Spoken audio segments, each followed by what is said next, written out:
وبا نے کاش ہمیں بھی بلا لیا ہوتا تو ہم پہ موت کا احسان بھی نہیں ہوتا۔ رات اپنی بے نوری پر ماتم کنا ہے کہ آسمان ادب سے ایک اور ستارہ ٹوٹ کر گر گیا۔ محفلوں کی رونقیں اجڑ گئی کہ رونق محفل ہی مسند اصناف کو چھوڑ کر ہمیشہ ہمیشہ کے لیے رخصت ہو گیا۔ جی ہاں، میں بات کر رہا ہوں راحت اندوری صاحب کی۔ جس دور میں عموماً اردو ادب اور خصوصاً اردو شاعری معیاری حیثیت سے زوال کی طرف گامزن ہے، اس دور میں راحت اندوری صاحب نے شاعری کو اس کے حسن و معیار کے ساتھ برقرار رکھا۔ ایک جدید اور انقلابی طرز میں موجودہ دور کی ترجمانی اور بے باکانہ انداز میں حقیقت سے روشناس کرانا ان کا امتیازی ہنر تھا۔ ایک طرف انہوں نے شاعری کے معیار کو برقرار رکھا تو دوسری طرف روایتوں سے ہٹ کر ایک نیا انقلابی میدان وضع کیا۔ ان کا ایجاد کردہ انداز ہر طرز اور ہر رفت پر غالب آ گیا۔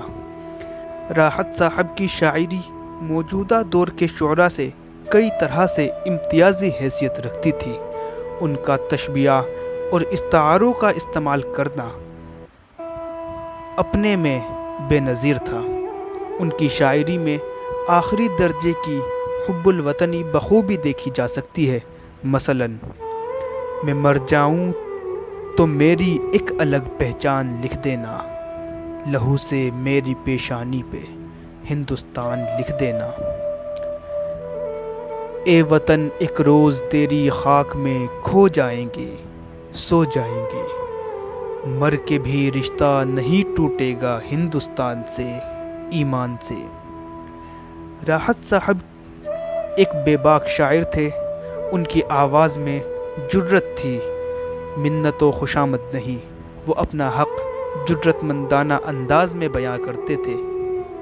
سبھی کا خون ہے شامل یہاں کی مٹی میں، کسی کے باپ کا ہندوستان تھوڑی ہے۔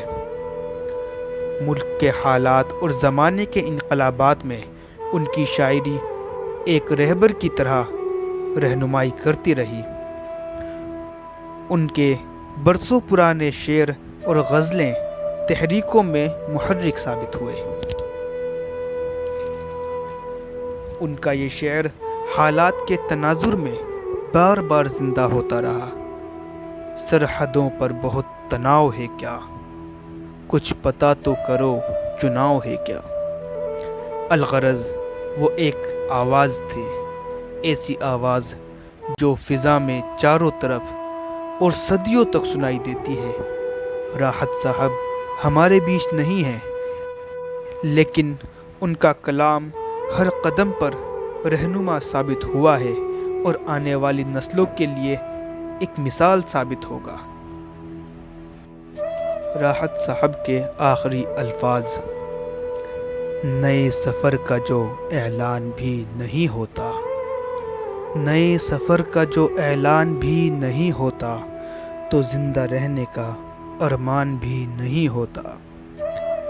تمام پھول وہی لوگ توڑ لیتے ہیں، تمام پھول وہی لوگ توڑ لیتے ہیں، وہ جن کے کمرے میں گلدان بھی نہیں ہوتا۔ خاموشی اوڑھ کے سوئی ہیں مسجدیں ساری، خاموشی اوڑھ کے سوئی ہیں مسجدیں ساری، کسی کے مرنے کا اعلان بھی نہیں ہوتا۔ وبا نے کاش ہمیں بھی بلا لیا ہوتا، وبا نے کاش ہمیں بھی بلا لیا ہوتا تو ہم پہ موت کا احسان بھی نہیں ہوتا، تو ہم پہ موت کا احسان بھی نہیں ہوتا۔